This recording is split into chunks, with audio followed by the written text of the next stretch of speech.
Senate approves major FY2026 funding bills before August recess. Key details explained. In a significant development, the Senate has reached an agreement to advance funding bills just ahead of the August recess, a move that many have been eagerly anticipating.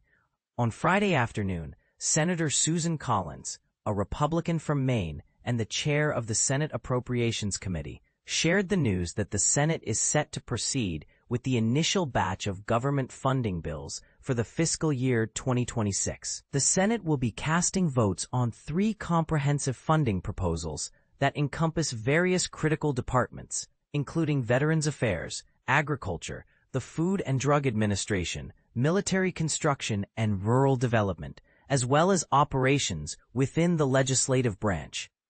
Before the final vote, Senators will engage in a series of amendments proposed by both parties, with the expectation that a decisive vote will take place on Friday night. Reaching this point has required extensive effort, sincere negotiations, and a commitment to good faith from all involved, Collins remarked, while announcing this progress from the Senate floor.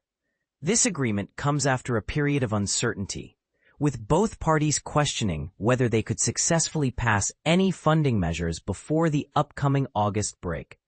The funding package has seen multiple revisions throughout the week, reflecting the challenges faced by Republican leaders who expressed dissatisfaction with certain funding levels in the legislative branch bill. Additionally, Democratic opposition to the Trump administration's plans to relocate the FBI headquarters has complicated the passage of the annual Justice Department funding bill.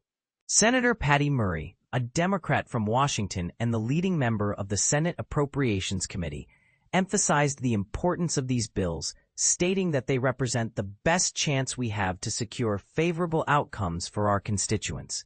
She urged her colleagues to avoid resorting to another funding stopgap, commonly referred to as a continuing resolution, CR.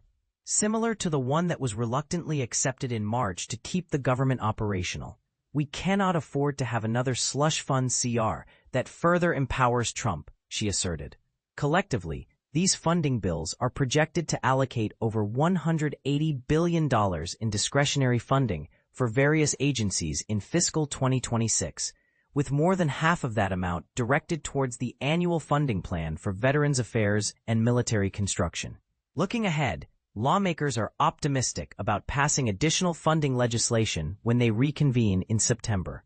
However, they are bracing for what could be a contentious battle over funding to ensure the government remains operational beyond the start of the fiscal year in October. This situation raises important questions. How will these funding decisions impact the various departments and the citizens they serve?